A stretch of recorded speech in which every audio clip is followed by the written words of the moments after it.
If you follow these rules, like the stereo, the reverb, and the frequencies, you will have a perfect mix.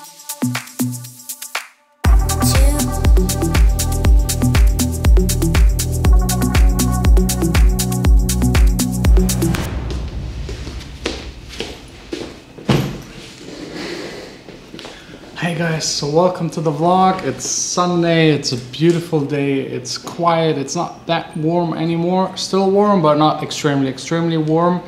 Probably that's just due to it being extremely early. No one else is here, which is like the perfect opportunity for me, just spending the entire day making music and nothing else, fully concentrate on that.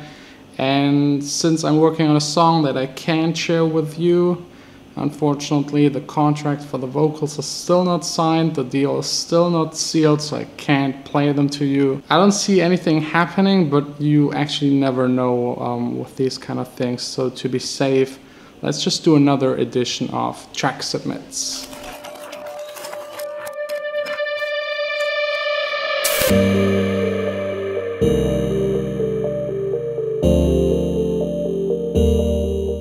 Welcome to Track Submits, the little segment within my daily vlog where I listen to your music and give you feedback. Let's get right into the very first one.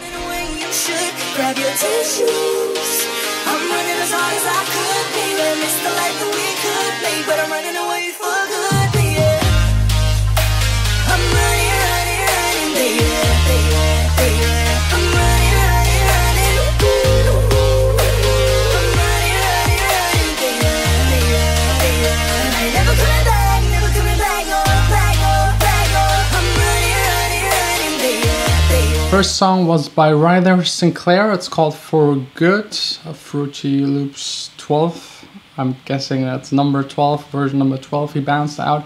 It's a cool track. The vocals are decent or good. Might not really fit from the style to the song. They sound a little houseier than the song maybe, but that's actually not that important. It still kind of works. The arrangement is good. There's a long, nice break in the middle. And yeah, I think my biggest concern is really the low end. Again, there is way too much bass, low bass in the song, and almost absolutely no kick. This sounds a little weird because electronic music is usually all about the kick. The kick is the most important mixing wise. It's filling out the most frequencies in this low end. So please make sure to have a good, decent kick hitting. In this case, the kick is more just a click. Doesn't have a whole lot of low end, so I would advise to just change the kick and make it a lot louder, give it more punch and cut away more of the bass to make room for the kick and have the kick as the main bass element for the song. I think this would improve it a lot because I'm listening to the break and then the kick should actually start hitting again and it just doesn't. So you're losing a lot of impact and energy on the drop, which is like the most important part for this kind of music. Next up by Randy Espoda in Xanadu.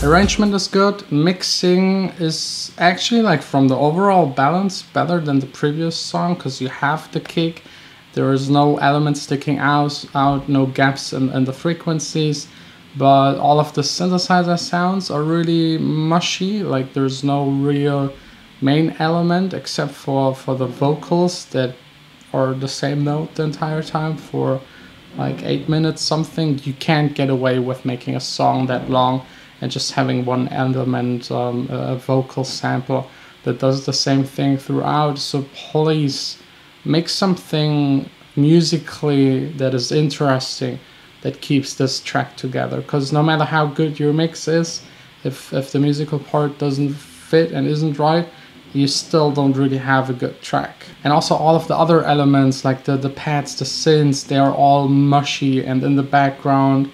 Nothing really clear, nothing that has a tag that actually drives the track. So please rethink about how to structure your song. I mean, there's there's a certain way how you structure songs. You have elements that fill out certain frequencies, for example the kick and the bass, the very low end, then a higher bass or a low pad sound or a low piano sound, giving it like the foundation for the track.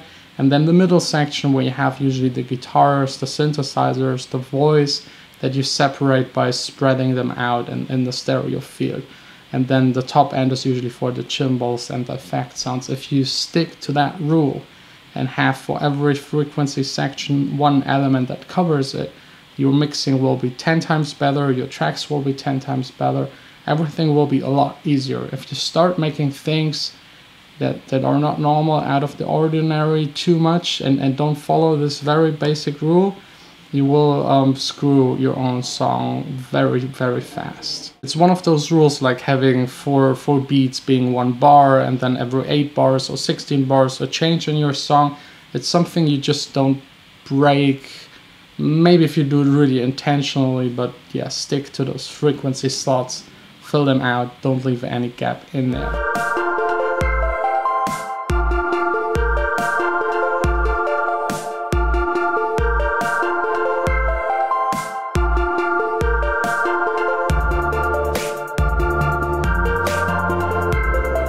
So yeah, this song by India called Nightmare Music is the perfect example for what I just said.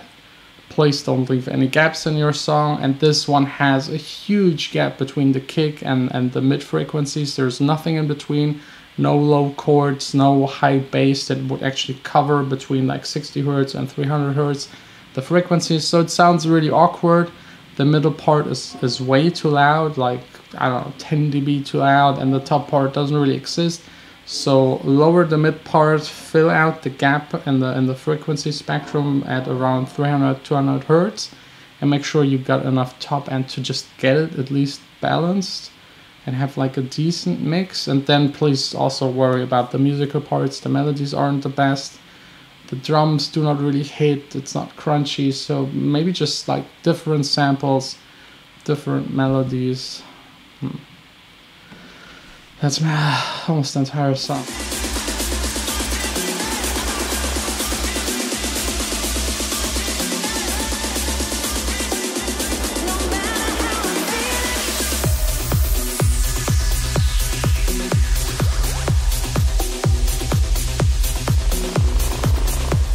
This song by Dave Bond called No Matter does it really good.